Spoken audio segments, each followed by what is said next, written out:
Hey guys, and welcome back to my channel. Today's video is going to be very different. Now, as you guys know, I've been doing a lot of coloring videos as of late, and I've gotten a lot of new subscribers because of the coloring, and I really appreciate you guys. But those of you that have been around me for quite a while know that besides the coloring, I love fountain pens and journals and anything that goes along with it, fountain pen, ink, you name it. I love anything that goes along with that. So now I did a video like this last year, but this year is going to be showing you guys what I got at the Chicago Pen Show this past weekend. This is the big pen show that we like to go to every year, and my husband and I, both of us do it. We go completely bananas, and we come home with a lot of goodies and loot. So right now in the coloring community, you know, we always joke about the Amazon fairies bringing us coloring supplies and coloring books and stuff, you know. So this is going to be the Pen Show Pixies. This is what the Pen Show Pixies threw into my bag. Well, actually, they didn't throw them because you cannot throw fountain pens around, guys. All right. But this is what the Pen Show Pixies very gently put into my bag to take home with me this past weekend. I got quite a lot of pens, and then I got a lot of extras. And quite a few pens. So let's go ahead and get this started. Now, as I said, I did do a video last year of this type and showed you guys what I picked up at the pen show last year. So I'll link that video in the description section if you want to see that. And a lot of people seem to really enjoy that, so I thought I would go ahead and do another one of these. So what I thought we would do first is I will show you the pens that I got, and then I'll show you everything else after. So this is going to be a rather long video, so go ahead and settle in, grab yourself a drink, something to do, you know, something to eat, whatever you want to do. But just settle in for a long video because we're going to be here a while because I have a lot to show you guys. Alright, so first of all, I'm going to show you a vintage pen that I picked up. So the vintage pen that I picked up is this lovely Sheaffer, it's an oversized balance. They call this a balance, but it's oversized. It's bigger than the normal Sheaffer balance would be. And this is a vintage pen, and it is in pristine condition. And it's never been inked. I mean, it is brand spanking new, really. But it is an old pen. It's been around quite a while. So this pen is strictly a collector's item. It is not going to taste any kind of ink. This is going to just be one of those look at and admire pens that I'm very proud of. So let me go ahead and take off the cap, and I'll show you the nib. Actually, let me get a piece of white paper. It seems like it wants to focus a little better against something a little bit more neutral. Okay, so let me go ahead and take off the cap, and then here is the nib. Maybe it would work better if I got it up a little closer. Sometimes if I get it too close, it does not want to focus. But here is the nib on this Sheaffer, and then here is the feed. Okay. And it is a lever fill pen. These vintage pens are lever fill. Okay, you can see the little lever right there on the side. But as you can see, it's in beautiful condition. The colors are just, you know, I mean, this is what a pen of this type would look like, you know, right when it was taken out of the box. Now, I do have one that is like this. It's basically the same pen, but it's one that has been used, and it's been around the block a few times, so it's not nearly in as nice shape. And this is one that I would actually put ink in. This is one that I have used before, and it's one that I would use as a writer. So as you can tell, let me just go ahead and get these to compare the two here. Now this one on the top is the new one. This one on the bottom right there is the older one. Well, I mean, it's the same pen. They're both of the same era, of course. But this is the one that looks older, whereas this one is the newer looking one. And as you can tell, there is a difference because the colors here are, you can tell that it's been worn and handled and used a lot because the colors look darker and a little bit more, I guess, dingy, I guess. So this is the new one, which is going to remain a virgin, and then this here is my one that I've had in my collection a while, and this is one that I do ink up from time to time. So that is my vintage, new, old, you know, vintage, old, new, new Schaefer. So I really love this pen, and to get a pen in this condition, a vintage pen like this, I mean, you are gonna pay quite a bit of money to get something like this in this kind of condition. But I'm glad I have it. It's one of those that that will be in the collection. That's just kind of one of those sit back and admire it and just see what, just admire just the wonderful, amazing, exquisite shape that it's in. All right, so enough about that. That is my vintage Schaefer that I got. And so moving on to our other pens that we got, and let me go ahead and put this away. Okay, the next pen I got is this Webster pen. Now this is also a vintage pen. Most of the pens that I got are vintage. I tend to lean toward the vintage pens, but I do have a couple of modern ones that I'll show you as well. But most of the pens that I got are vintage. So this is a Webster pen, and again, this is a lever fill. You can see the little lever on the side, and so how it would work is that you would take the lever, and your nib would be dipped in your ink, and then you would pull that lever out like that. Your pen would go into the ink, and then to fill it, you would have your nib dipped in the ink, of course, and then to fill it, you would just move the lever back into position, and the sack inside fills. So here is what this one looks like, and I don't have this one inked up at the moment. We did dip this to try this out at the show. I got this from a gentleman named Jerry.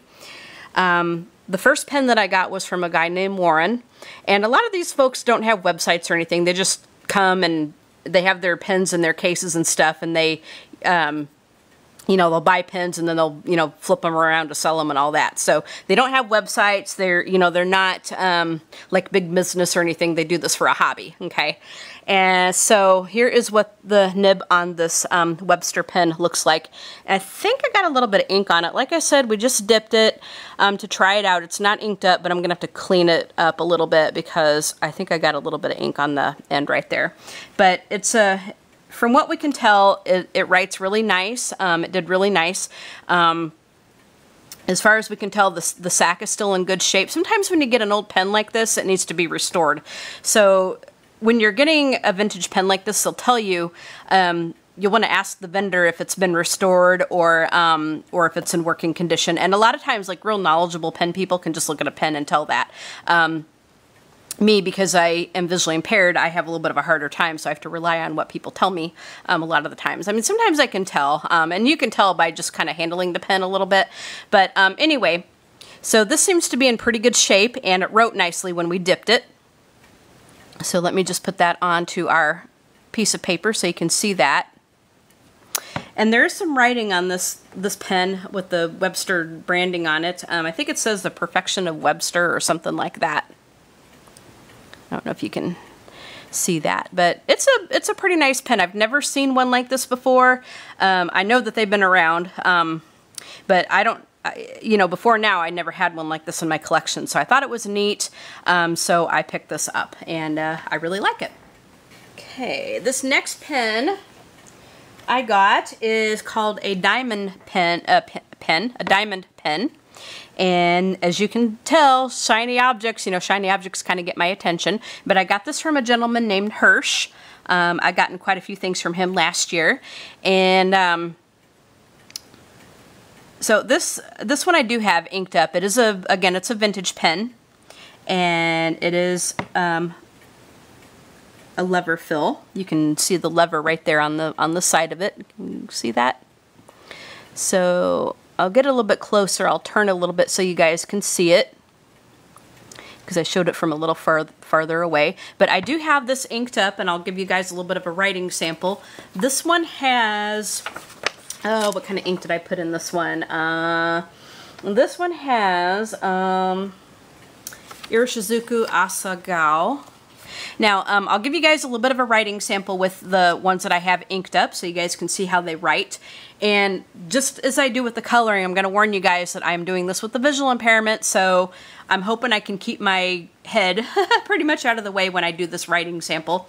But let me just show you how this writes. Oh, let me show you the nib first. And holy smoke, I got a little bit of nib creep. Sometimes these older pens, you get a little bit of ink that wants to go on that nib like that, so I'm going to have to clean that off a little bit. Some people really like that. I really don't. To me, it looks messy. But here's what the nib looks like with a little bit of ink on it. But let me go ahead and give you guys a little bit of a writing sample on this one. I hope you guys can see this. Let me move this. So this is going to be a diamond pen, and it has Pilot, Iroshizuku,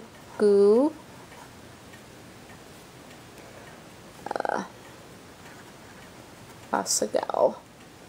Put that on the next line. Okay, and do it like this, quick. Now my handwriting is not the best.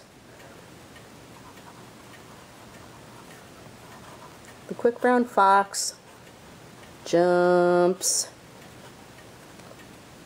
over the lazy dog.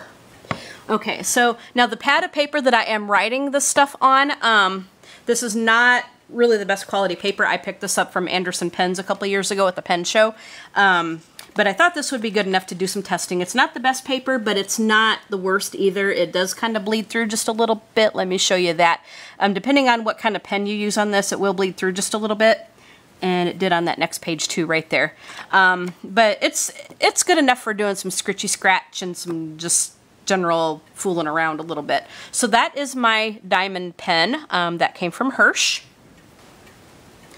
Okay, this next pen that I got is this is a Parker, another vintage pen, and I'm not sure exactly what model this is, but I think it's kind of a cheaper version of what they called the T1, which the T1 was made of titanium. This is, I think, just steel or something like that, so stainless steel or something like that.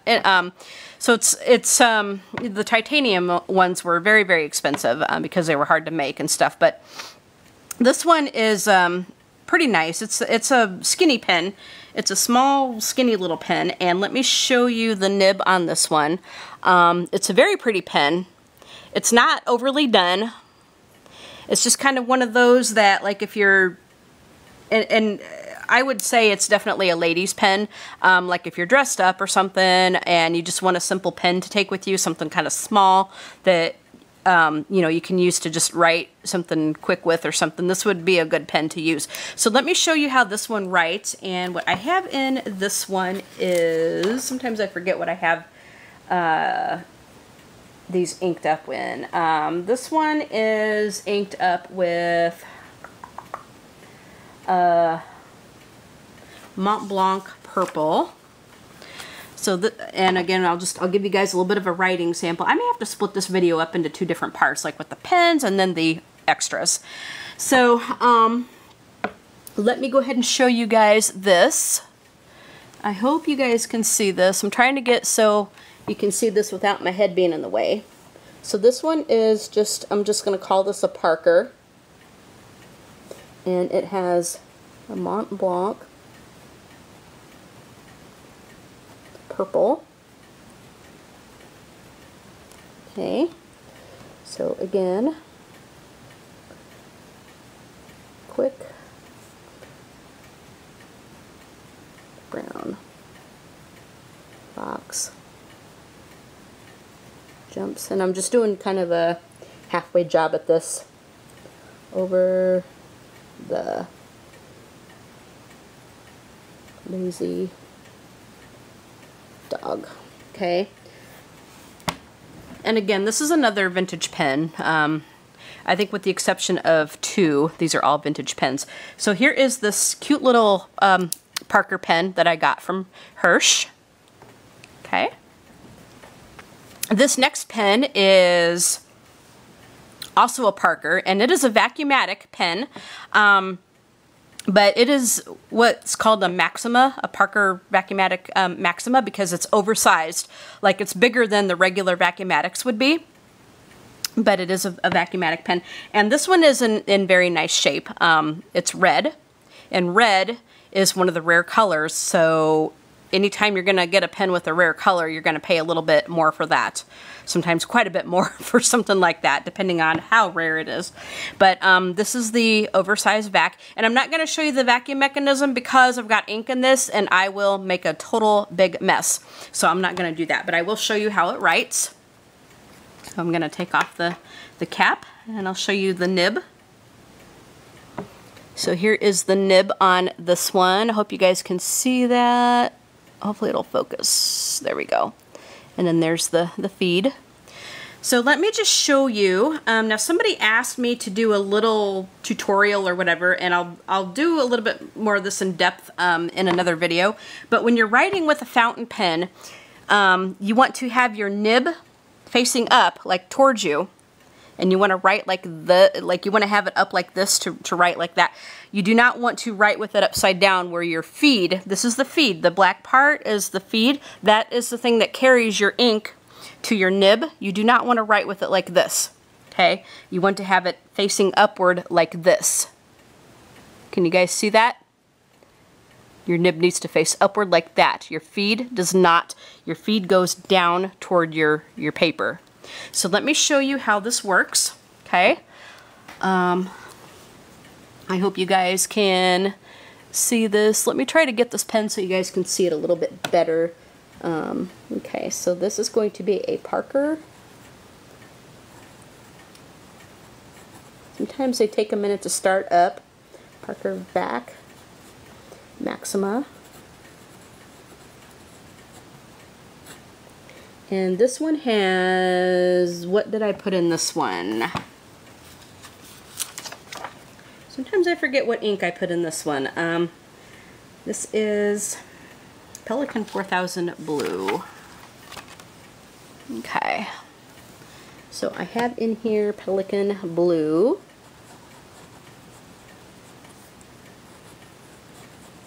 It's not Edelstein, but it's just the regular Pelikan. Okay. Quick.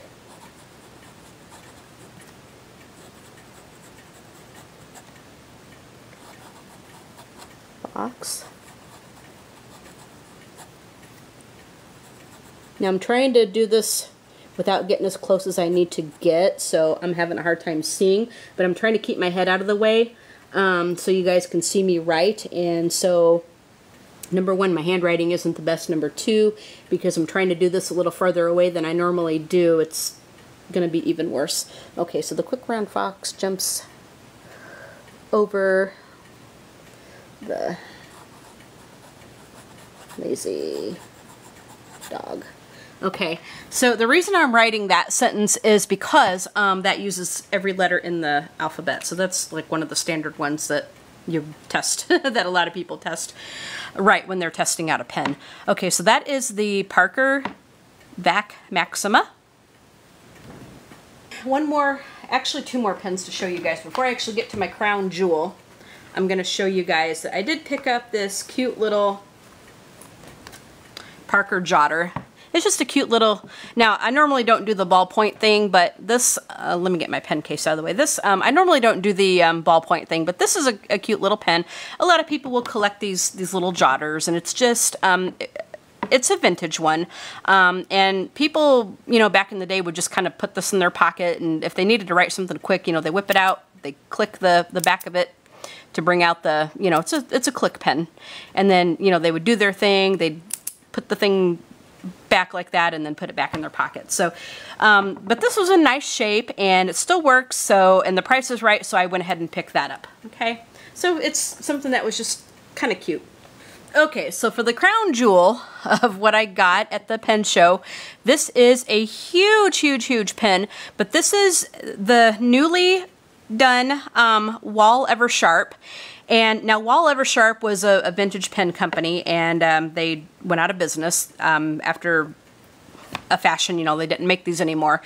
So sometimes a person or another company will buy the name and they will revitalize that company. And so a gentleman by the name of Sid Saperstein got the rights to make these Wahl Eversharps. And so he, you know, he makes these,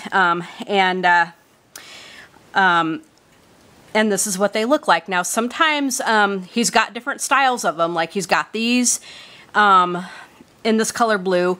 Sometimes with the blue ones, like he can only get like so much of the material. So in a way, it's sort of while supplies last, you get it. And then he'll have to come up with like another blue or whatever. Now, my husband got one of these last year, but his blue is different than this one. Like he's got a darker blue, and it's called the lapis lazuli. This one here is called the Amalfi blue. And I think when this runs out, you know, then Sid will have to get another blue to replace this. So he's got this one, and then he's got ones in, I think, black. There's a textured one. So he's got several different styles of this. But this is an exquisite, gorgeous, beautiful, absolutely gorgeous, breathtaking pen. And it is a gargantuan thing. And let me just turn this over. Now this is a gargantuan thing. I mean, this is huge. Let me grab my Pelikan M1000 and show you the difference between the two, because the Pelikan M1000 is probably the biggest pen that I had up to this point. And the Pelikan is nothing to sneeze at, okay? And it's the M1000 is Pelikan's like flagship pen. But let me show you the difference in size. I mean, look at this. Can you tell? There's the Wall Eversharp, and then here's the Pelikan. It makes the Pelikan look like a little baby, doesn't it?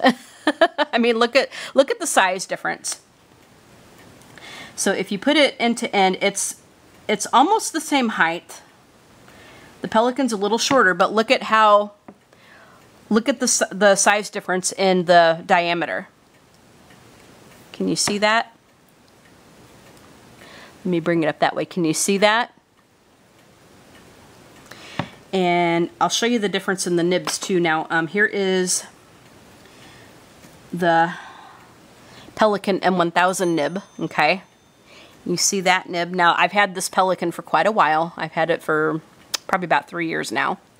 So that's the Pelikan, and you think that's a huge pen, and it is. It's a big pen. But this one, I mean, look at this. You know, this is what you call the big of the big, the largest of the large, I think. So, and with a pen like this, it's not going to be for the faint of heart. If you're going to get something like this, you know, be knowledgeable about fountain pens a little bit. Make sure you like fountain pens, that it's an interest to you, because this does not come cheap. This comes actually, this is quite expensive, this pen is. So this is more for the hardcore, I guess, fountain pen enthusiast. But let me show you how this writes. It's a beautiful, gorgeous pen, and I'm not going to show you the filling mechanism because, again, I have ink in this and I don't want to spill it everywhere, but the back of this unscrews, and there's a piston rod that, or not a piston rod, but it's kind of like a vac, sort of like a vac filler a little bit. So you pull out the rod, and when you're going to fill it, you dip your nib in your ink, you know, your bottle of ink like so. Well, you pull it out, you dip your nib in the ink, and you put your finger over this hole right there. There's a hole in the back of it, and then to fill the pen, you push down on the plunger thing, and then to fill it, you lift up your finger from the hole, and then the sac in it expands and fills up your pen. So let me show you how this thing writes, okay? And this is a huge pen, and you don't want to post it because it doesn't post very well, and it is very, very tall when it's posted. Look at that, and it's very back heavy if you know. And I'm a poster. Posting your pen basically just means putting the cap on the back of your pen when you go to write with it. But this does very well without being posted. And as I said, it is huge. So let me go ahead and give you guys a little bit of a writing sample. Now this is the, I hope you guys can see this. Let me back up a little bit so you guys can see how this pen writes. Okay, so this is the Wall Eversharp.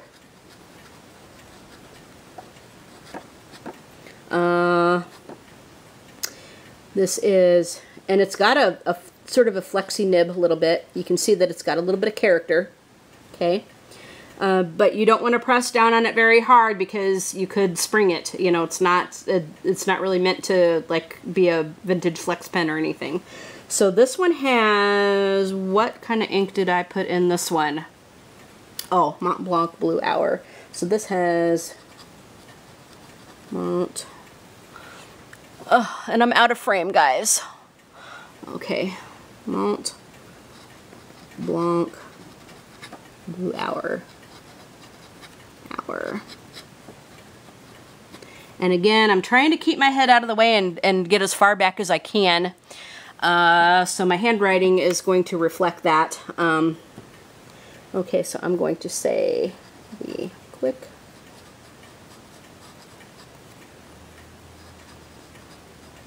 brown fox jumps over the lazy dog. Now this is a, I think he called this an extra fine flex nib, but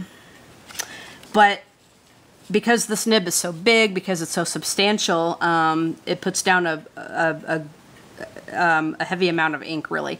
And you know, I'm not very heavy-handed with my pens at all, so it puts down a good amount of ink, and you gotta watch what you write on, because as you can tell, it will go through. It'll ghost, it'll go through, depending on what kind of paper you have, so just be mindful of that. This pen is not one that you could get away with using just on any paper, because it does lay down a lot of ink, and most of your paper, if it's not fountain pen friendly paper, it's going to bleed through and it's not going to do as well. So let me show you the box that this pen came in, because not only do you get this beautiful pen, and let me show you this nib again, you guys. let me just take a minute and show you guys this nib one more time. Okay, there you go. Look at that, beautiful. How beautiful is that? And this pen, you know, is not for everybody, you know, because it is huge and it is expensive. Number one, it's huge. Number two, it is expensive. But let me show you the box that it came in as well, because not only do you get a beautiful pen, but you get beautiful packaging too. And I'm going to put away my Pelican. Now, it comes in a huge box. So here's the outer box. It's kind of like you're getting a Christmas present. So the lid comes off like so, and the bottom flap comes down. You get some protective covering over it, and it's kind of like a lacquered box a little bit. And I'm not going to take it all, well, maybe I can take it all the way out to show you guys. I can always put it back. But it's kind of like a lacquered box. It's a very nice box, and it says Wall Ever Sharp. Okay. So when you open this up, you have all your documentation. You get a cleaning cloth to polish up your pen. You get the documentation here. I think Sid has his card in here, the website and stuff. But here's the documentation for the pen itself in there. Okay. And then it also does come with a bottle of the ink that they sell. Let me try to pull it out. This is the Wall Ever Sharp, and this is the Walwell Wallberry, and I think this is their purple ink. Now they got a purple and they have a blue ink. So it comes in a bottle like this. Here is what the ink looks like in this bottle. And now they do sell the ink separately. They do give you a bottle of ink with the pen in the box, but you can actually get this ink separately from their website. It is proprietary to him. You can't like go to Amazon and get this. You have to order it through him and his website. So the ink rests. How did it go in here? How did it go in here? The ink goes in there like that, and then your pen is gonna go in here like that. And it came, I think there was like cellophane around it or something like that. And then the pen would just go into this little hole. And so again, you get the lovely pen, and you also get lovely packaging with that too. It's got like a velvet lining right there on the top, and it says Wall Eversharp on the top right there. Can you guys see that? And then the pen would just go inside here like that. Sometimes it can be a little hard to get out, so you got to be careful. And then your ink, and then you got your documentation. So that is what the box looks like for this Wall Eversharp pen. All right, guys, what I'm going to do is I'm going to stop the video here because I ran on for quite a little bit showing you guys the pens. And then in part 2, I'm going to go ahead and show you guys the extras that I got because I got quite a few other things besides pens. So in part 1, as I said, it's pens. In part 2 is everything else. So I'm going to go ahead and say goodbye and go ahead and stay tuned for part 2. I will have that uploaded as well. You guys have a great day and subscribe to this channel. Leave a comment and tell me what you think. Hit the like button. You guys have a great day, and we'll see you guys in part 2. All right. Bye, guys.